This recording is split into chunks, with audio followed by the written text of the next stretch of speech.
ये आपका फतवा है ना, पहली बात तो मैं इस फतवे को मानने को तैयार इसलिए नहीं हूँ कि ये भारत है, ये यहाँ शरिया कानून नहीं चलता है, ये इस्लामिक स्टेट होता, इस्लामिक देश होता, वहाँ आपका ये फतवा चल सकता था, ये भारत है। लेकिन फिर भी मैं जवाब तो आपको दूंगा मुफ्ती साहब, चूंकि लोग परेशान हैं, लोग मोहब्बत करने वाले भी मुझसे ज़्यादा हैं, वो कह रहे हैं कि ये कुफ्र का फतवा आप पर आ गया है, तो उसका जवाब भी मुझे देना ज़रूरी है। मुफ्ती साहब, आपने सबसे पहले मुझे ये कहा ना कि प्राण प्रतिष्ठा में मुझे नहीं जाना चाहिए था, तो सबसे पहला जवाब आप सुन लीजिए मुफ्ती साहब, ये भारत है, यहाँ सर्व धर्म समभाव की बात होती है, यहाँ अनेकता में एकता की बात होती है, यहाँ लोग मंदिरों में भी जाते हैं, मस्जिदों में भी जाते हैं। और जिस तरह से मैंने ये पैगाम मोहब्बत दिया है, उसमें आपसी सौहार्द मेरा मकसद था। राष्ट्र के हित में मैंने ये फैसला लिया था कि देश के अंदर एक अच्छा माहौल बने, देश में आपस में रहने वालों में प्यार मोहब्बत आए, सौहार्द का वातावरण बने, इसलिए ये मैंने फैसला लिया। एक बात। दूसरा बिंदु है, आपने मुझे ये कहा कि इंसान और इंसानियत को आपने ऊपर कर दिया, धर्म नीचे कर दिया। तो मुफ्ती साहब जरा अकल से सोचिए कि पहले मैं इंसान हूं, इंसानियत मेरा करेक्टर है।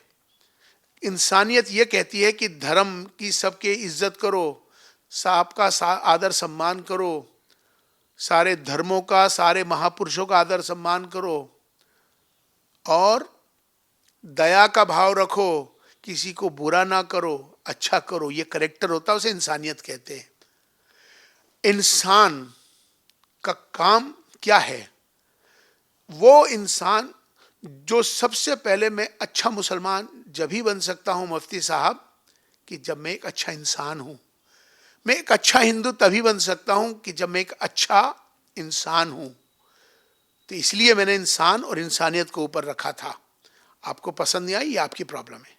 तीसरी बात, आपने कहा कि राष्ट्र सर्वोपरि है और धर्म को आपने नीचे कर दिया। तो मुफ्ती साहब इसका भी जवाब सुन लीजिए कि जो धर्म है ना, मेरा धर्म इंसान और इंसानियत, भारत में रहते भारतीय हैं। ये मैंने राष्ट्र सर्वोपरि क्यों कहा मुफ्ती साहब? इसलिए कहा कि हम भारत में रहते हैं, यहाँ पर सभी धर्मों के अलग अलग लोग रहते हैं। कोई हिंदू रीति रिवाज से अपनी पूजा करता है, मुसलमान अपनी रीति रिवाज से नमाज पढ़ता है, पूजा दुआएं करता है, इबादतें करता है, ईसाई करता है, सिख, सारे धर्म अपने अपने तौर पे करते हैं। लेकिन सबकी आस्थाओं का यहाँ इज्जत और आदर और सम्मान किया जाता है, किसी को मना नहीं किया जाता। इसलिए मैंने ये बात इसलिए कही कि हम यहाँ हिंदू और मुसलमान ना बने, हम सब भारतीय बन जाएं। मेरे मन के अंदर मेरा भाव भारतीय है। जब हिंदुस्तान से बाहर मुफ्ती साहब जब मक्का मदीना जाते हैं ना, तो एयरपोर्ट के ऊपर इमिग्रेशन ऑफिसर सबसे पहले पूछता है आपसे, आपका धर्म नहीं पूछता, ये पूछता है कि आप कौन से देश से आए हो।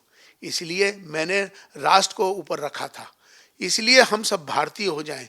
भारत को मजबूत करो, भारतीयता को मजबूत करो, राष्ट्र सर्वोपरि है, इसलिए कहा था। लेकिन आपको ये भी पसंद नहीं है। मैं ये कहना चाहता हूं कि अब हमें सबको ये जो मेरा जाना है, ये बदलते भारत की तस्वीर है। आज का भारत बदलता भारत, आज का भारत नवीन भारत, आज का भारत उत्तम भारत, आज का भारत श्रेष्ठ भारत। इस बदलते ही इस भारत की तस्वीर है। जब तक हम एक होंगे नहीं, मिलके नहीं चलेंगे, तो अपने राष्ट्र को, अपने देश को आगे नहीं ले जा सकते। देश की उन्नति उसी में होगी कि हमको एक होना पड़ेगा। आप जापान जाइए, वहाँ धर्मों की लड़ाइयाँ नहीं होती, वहाँ जातियों की लड़ाइयाँ नहीं होती, वहाँ सब अपने आप को जापानी कहते हैं और देश की तरक्की में लगे, इसलिए आगे चले गए। अब हमें समझना है कि हमें देश के प्रति, देश के लिए हमें करना है। यही मेरा पैगाम है मुफ्ती साहब अब आपके लिए कि देश हमें देता है सब कुछ, हम भी तो कुछ देना सीखें। ये भाव पैदा करिए आप। मैं आपको ये भी बता दूं दर्शकों, जो चीफ इमाम साहब हैं पहले भारत में इमाम हैं जिनको डॉक्टरेट की उपाधि से नवाजा गया हाल ही में देशभक्त यूनिवर्सिटी पंजाब की तरफ से। लेकिन साथ ही साथ जहां एक तरफ फतवे की आपने तमाम बातें कही, लगातार जो है वो इस्तीफा देने की भी बात चल रही है कि आप जो है इस्तीफा दे दें, रिजाइन दे दें, इस पद पर रहने लायक नहीं है। तमाम सोशल मीडिया पर इस समय जो है चलाया जा रहा है कुछ लोगों की तरफ से। देखिए, पहली बात तो ये है कि मैंने उस फतवे को इसलिए नहीं माना कि मैं उसको मानता ही नहीं, ना मैंने कोई गलत किया तो जिससे मैं माफ़ी मांगूं। मैं इस्तीफा क्यों दूं, किस लिए दूं, मैंने कोई गलत किया है? मैंने अपने देश हित में किया है, जो काम किया है ये मुझे मालूम है, मेरे ईश्वर को मालूम है, तो इसलिए मैंने कोई गलत नहीं किया, ना मैं ऐसे लोगों के सामने झुकने वाला हूँ। राष्ट्र विरोधी ताकतें सक्रिय हो गई हैं, मुझे अंदाज़ा है, क्योंकि आम चुनाव आने वाले हैं और ऐसी वो विरोधी राष्ट्र विरोधी शक्तियाँ माहौल को ख़राब करना चाहती हैं, देश के अंदर अमन ख़राब करना चाहती हैं। उनसे हमें सबको सचेत रहने की ज़रूरत है और अपना देश हमारे लिए सबसे इम्पोर्टेंट है। देखिए, हर समाज के अंदर अच्छे लोग ज़्यादा होते हैं, चंद लोग होते हैं खराब, तो इसका मतलब चंद खराब हैं तो सारा समाज खराब, ऐसा होता नहीं। लेकिन हाँ, वो जो खराब लोग हैं उनसे हमें सचेत रहने की ज़रूरत है। मैं, जहाँ तक मेरी सुरक्षा की बात है, मेरा देश मेरे साथ है और ये इन धमकियों से, इनकी फतवों से, कुफ्र के फतवों से मैं डरने वाला नहीं हूँ। 22 जनवरी राम मंदिर प्राण प्रतिष्ठा समारोह, जो कि ना ही केवल भारत में बल्कि दुनिया भर में देखा गया, और दुनिया भर में 22 जनवरी के बाद जो है वो एक नया ऊर्जा का संचार जो है वो देखने को मिल रहा है। इसी बीच अगर बात की जाए तो 22 जनवरी को जो प्राण प्रतिष्ठा समारोह हुआ, जिसको लेकर के बहुत बड़ी राजनीति जो है वो पहले से चलती आ रही है और अभी भी वो राजनीति कायम है। जी हाँ, क्योंकि अगर बात की जाए जो निमंत्रण दिया गया 22 जनवरी के कार्यक्रम के लिए, उसको लेकर पहले भी सवाल उठे, और अब जब यहां पर मंदिर खुल चुका है राम भक्तों के लिए, उसके बाद भी लगातार जो है कुछ ना कुछ नया इसमें देखने को मिल रहा है। इस समय मेरे साथ मौजूद हैं ऑल इंडिया इमाम ऑर्गेनाइजेशन, जो कि दुनिया का सबसे बड़ा इमाम संगठन है। उनके जो चीफ इमाम हैं डॉक्टर उमेर अहमद इलियासी जी, वो मेरे साथ मौजूद है। सर, आपका स्वागत है हमारे चैनल पर। जिस दिन ये कार्यक्रम था उस दिन हम भी वहीं मौजूद थे, और इमाम साहब को भी जो है निमंत्रण दिया गया था, और निमंत्रण को स्वीकारते हुए इमाम साहब वहां पर गए भी। उसके बाद जो है हमने देखा किस तरीके से विरोध उनका लगातार हुआ, लगातार धमकियां मिलने लगी, फतवा भी जारी हो गया। लेकिन सबसे पहले हम यहां पर बात करेंगे कि जो मंदिर का उद्घाटन हुआ, उसके बाद हम देख रहे हैं लगातार लाखों की संख्या में रोज श्रद्धालु वहां पहुंच रहे हैं, इकोनॉमी बूस्टअप वहां पर हो रहा है, और जहां जहां पर इस तरीके से विकास किया जाता है वहां से हम देखते हैं कि कैसे जो है भारत की अर्थव्यवस्था जो है उसमें एक अच्छा उछाल देखने को मिलता है। तो क्योंकि फतवे पर सब बात कर रहे हैं, सबसे पहले मैं यहां से शुरू करना चाहूंगा, क्योंकि भारत आगे बढ़ेगा, हम भारत के वासी हैं, तो हमें जो है काफी अच्छा लगेगा। तो इस पर सबसे पहले आप बताइए सर, क्या कहना चाहेंगे? जो मंदिर उद्घाटन के बाद हम देख रहे हैं रोजगार वहां लोगों को मिल रहा है, लाखों की संख्या में लोग वहां पहुंच रहे हैं। देखिए, मैं सबसे पहले इस बात के लिए कहना चाहता हूँ कि जो मेरा संदेश है, जो मेरा पैगाम है, पैगाम मोहब्बत, मुझे राम जन्मभूमि ट्रस्ट के द्वारा मुझे निमंत्रण दिया गया। मैंने उसे स्वीकार किया, लेकिन 2 दिन लगे मुझे उस पर विचार करने के लिए। मेरे लिए बहुत आसान नहीं था, मेरे लिए एक बहुत बहुत बड़ा फैसला था जो मैंने ये लिया मैंने। मुझे मालूम था विरोध होगा, इतना होगा इसका अंदाज़ा नहीं था। मेरा पैगाम मोहब्बत है जहाँ तक पहुँचे, मैं उसको लेके वहाँ गया था। सभी साधु संतों ने, अयोध्या वासियों ने बहुत मोहब्बत का इजहार किया, वेलकम किया, स्वागत किया। उसके बाद मैंने वहाँ से एक पैगाम दिया जिसका नाम था पैगाम मोहब्बत। वहाँ से मोहब्बत का ही पैगाम दिया जा सकता था, या राष्ट्र का ही पैगाम दिया जा सकता था, इंसान और इंसानियत का ही पैगाम दिया जा सकता था। इसके अलावा तो कोई राजनीति हम करते नहीं, राजनीति के हम लोग नहीं। तो वहाँ से निकला पैगाम मोहब्बत, जिसमें मैंने एक बात कही थी कि हमारे सबकी जातियाँ ज़रूर अलग हो सकती हैं, हमारे सबकी पूजा पद्धति ज़रूर अलग हो सकती है, हमारे सबके इबादत करने के तरीके ज़रूर अलग हो सकते हैं, हमारे सबकी आस्थाएं ज़रूर अलग हो सकती हैं, हमारे सबके धर्म ज़रूर अलग हो सकते हैं, लेकिन हमारा जो सबसे बड़ा धर्म है इंसान और इंसानियत है। और हम भारत में रहते हैं, हम सब भारतीय हैं। आओ हम सब मिलकर भारत को मजबूत करें, भारतीयता को मजबूत करें, राष्ट्र सर्वोपरि है। ये मेरा पैगाम मोहब्बत था। जैसे ही निकला वायरल हो गया। जिनको मोहब्बत नहीं चाहिए, वो ऐसे लोग जिनको नफ़रत चाहिए, जो ऐसे लोग हैं जो राष्ट्र विरोधी हैं, जो इमाम विरोधी हैं, जो देश विरोधी हैं, जिन्हें अमन और चैन नहीं चाहिए, उनको खलबली मच गई। और मेरे फ़ोन के ऊपर लगातार धमकियां आनी शुरू हो गई, मेरे ख़िलाफ़ नफ़रत का माहौल बनाना शुरू करा। मेरे माहौल में सोशल मीडिया पर पूरे देश भर में तमाम अलग अलग जगहों से अलग अलग प्रतिक्रियाएं आने लगी, और तमाम लोगों ने जैसा भी सोचते हैं उनकी सोच थी। लेकिन मैं इस बात से मुझे परवाह नहीं। इसी बीच में एक फतवा आता है, एक ऐसा फतवा जो इतिहास में पहला फतवा है।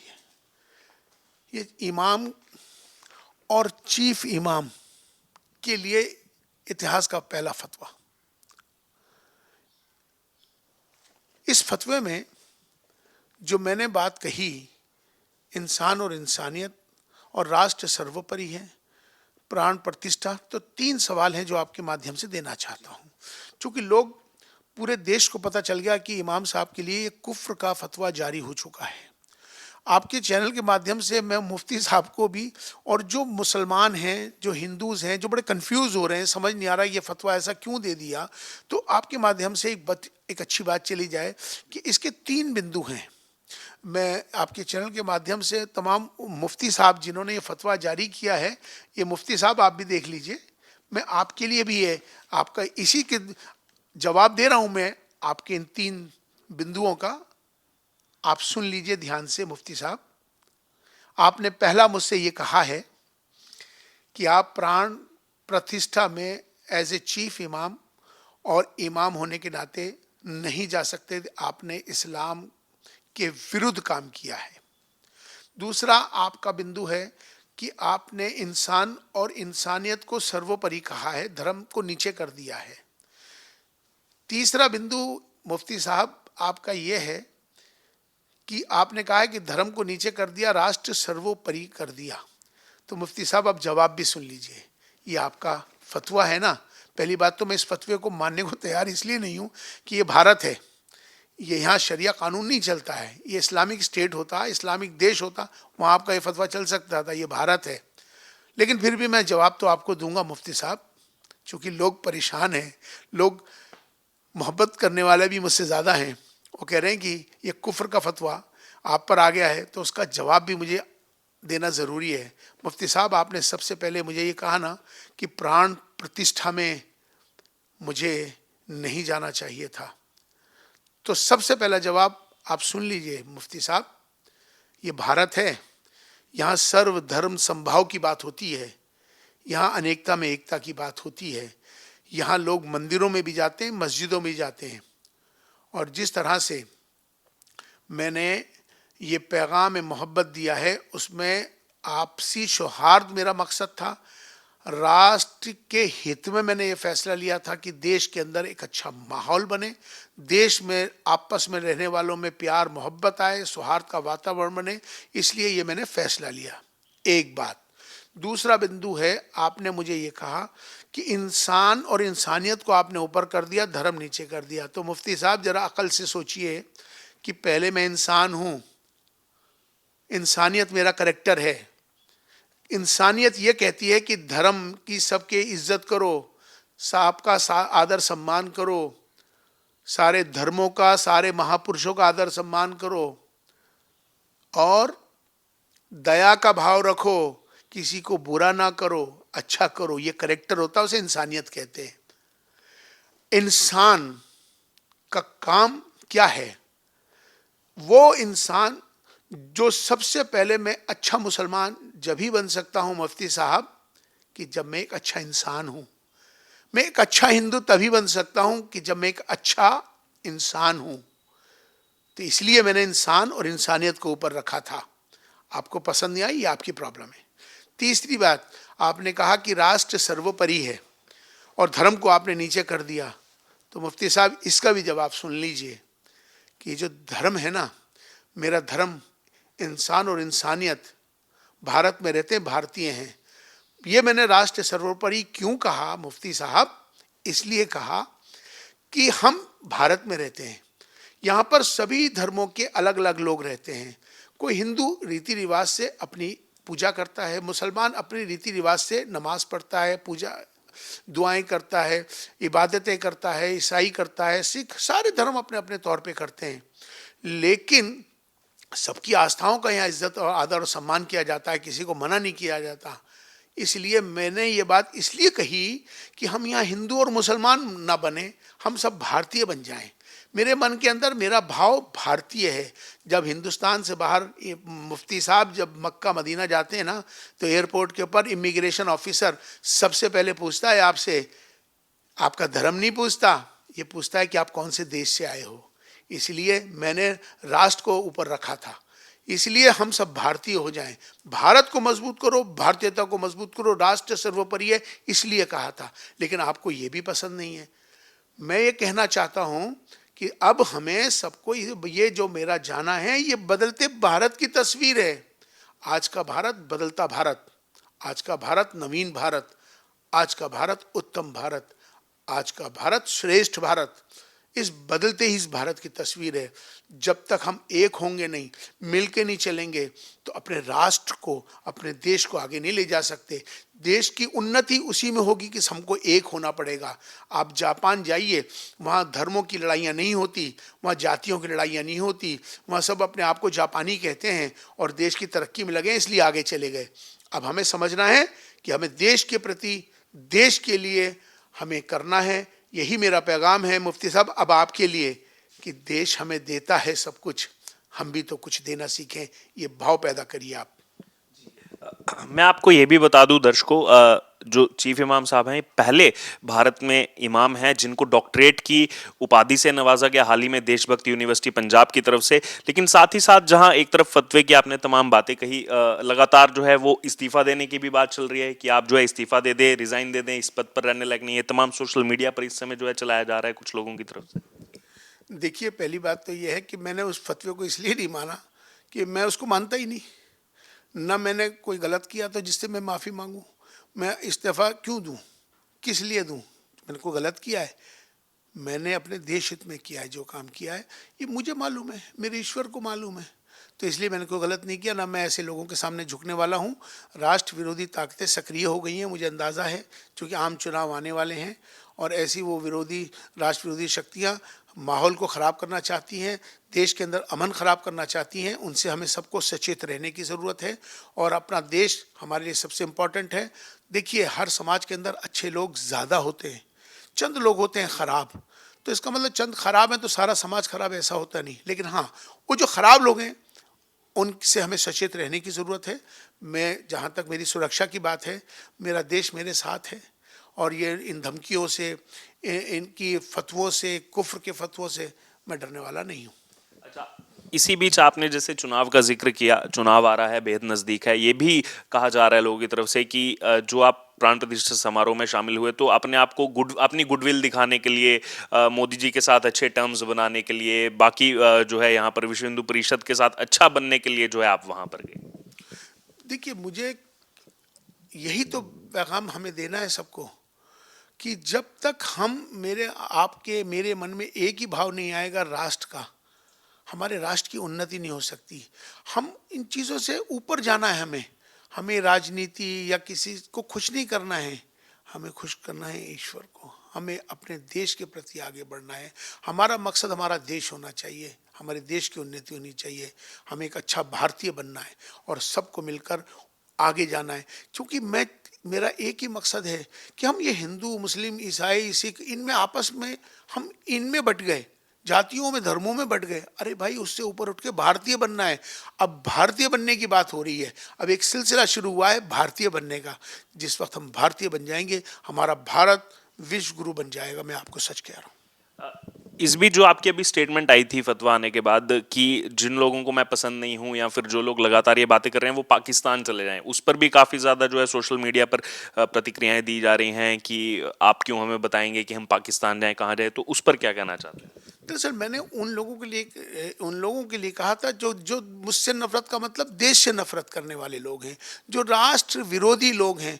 मैंने उनको कहा था कि अगर उनको देश अच्छा नहीं लग रहा, इमाम साहब अच्छे नहीं लग रहे, इमाम साहब का कार्य अच्छा नहीं लग रहा, देश के अंदर अमन व अमान हो, देश की सौहार्द हो, देश का माहौल अच्छा बने, देश का जो ये पैगाम मोहब्बत है मेरा, उनको जो पसंद नहीं है, तो अब उनके लिए कहा था कि वो चले जाएं।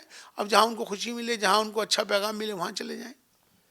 जैसे आपको आपके प्रेम और सद्भाव के लिए कई सारे अवार्ड जो है वो मिल चुके हैं, लेकिन इसी बीच अगर देखा जाए अयोध्या में भी लगातार 1 महीने तक हमारी टीम भी वहां थी। चाहे मंदिर निर्माण हो, आसपास रोजगार की दृष्टि से हो, एक बड़ा वर्ग जो है मुसलमानों का, उनको भी रोजगार वहां मिल रहा है, उनका भी निर्माण में योगदान है।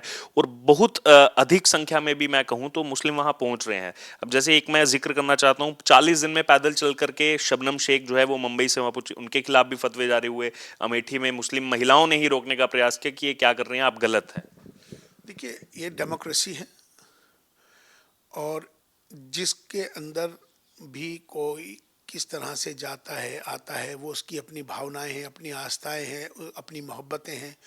उसके और ईश्वर के बीच की बात है। हम क्या कह सकते हैं? हम तो यही कह सकते हैं कि जो भी, किसी को खराब कहने का अधिकार आपके पास नहीं है। अगर आप किसी को अच्छा नहीं कह सकते ना, मत कहिए, लेकिन बुरा कहना, किसी को खराब कहना, ये अधिकार आपके पास नहीं है। फिर से एक कमेंट ये भी लेना चाहूंगा, क्योंकि सीए का जिक्र आ गया है। जब सीए के दौरान पिछली बार भी आंदोलन हुआ, उस समय भी आपकी स्टेटमेंट्स आई थी कि आप को विरोध करना है, पहले उसको समझिए, लेकिन विरोध भी करना है तो कानूनी प्रक्रिया से विरोध कीजिए, कुछ तोड़फोड़ मत कीजिए। तब भी उस समय भी आपने कहा था। अब फिर से सीए को लेकर जिक्र सामने आ गया, अब इस पर क्या कहेंगे आप? मैं इस पे यही कहना चाहता हूँ कि जो सीए है, लोगों को कंफ्यूज किया जा रहा है। पब्लिक को पता ही नहीं है सीए है का। जिस दिन ये समझ में आ जाएगा तो विरोध ही करना छोड़ देंगे। सीए जो भारत के रहने वाले जो लोग हैं, जिनके पास भारतीय नागरिकता है, उनको डरने की ज़रूरत नहीं है। ये तो उनके लिए डर है जो इस भारत में रहते हैं, बाहर से आए हैं, जिन्होंने इलीगल यहाँ रोग रह रहे हैं। ये उनके लिए है सीए। सीए जो भारत में रह रहा है, भारत में जिसकी नागरिकता है, उसको तो कोई डरने की और उसको ज़रूरत ही नहीं है। तो सीए को आपने लोगों ने राजनीति, उस पर राजनीति कर दी है। वो लोग हैं जो इसमें मुसलमानों को और लोगों को गुमराह कर रहे हैं। तो ऐसी गुमराही से सबको बचना है। सीए आपके खिलाफ नहीं है, किसी भारतीय के खिलाफ नहीं है। आखिरी कमेंट, दो आपसे कमेंट लेना चाहूंगा। पहला ये जो आपने कहा कि 24 का चुनाव आ रहा है और ऐसी चीजें अभी और होंगी, आपस में भड़काने का प्रयास किया जाएगा, आपस में लड़ाने का काम किया जाएगा, इस पर आपका क्या कहना है? और दूसरा, वो लोग जो लगातार आपका विरोध कर रहे हैं, लगातार कुछ ना कुछ टीका टिप्पणी कर रहे हैं, उनको आप क्या संदेश देना चाहते हैं? ये दो कमेंट। देखिए, मैं उन तमाम सबको एक ही संदेश देना चाहता हूँ, चाहे जो विरोध कर रहे हैं उनके लिए भी और जो मेरे पक्ष में खड़े हैं उनके लिए भी, कि सबको मिलकर भारत को मजबूत करना है, भारतीयता को मजबूत करना है। राष्ट्र सर्वोपरि है।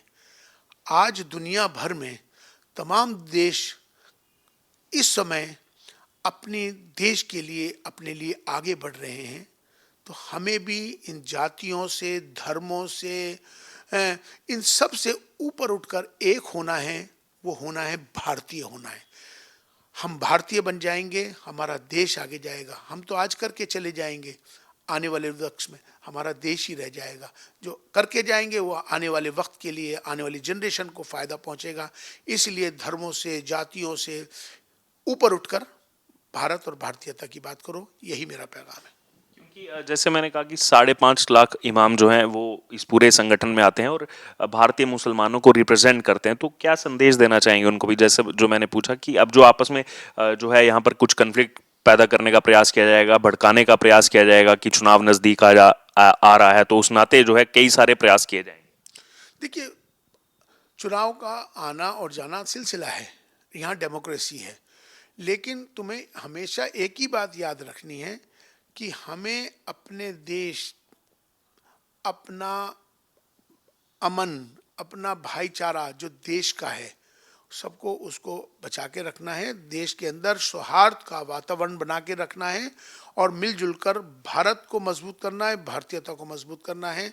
इसी पर हमें आगे बढ़ना है। राष्ट्र निर्माण हमारे लिए सबसे ज़्यादा ज़रूरी है। जो हम सब मिलकर अपने राष्ट्र के निर्माण में योगदान दें, चाहे कोई किसी भी धर्म से हो, किसी भी मज़हब से हो, किसी भी जाति से हो, राष्ट्र निर्माण में सब मिलकर आगे बढ़ें, यही मेरा पैगाम है।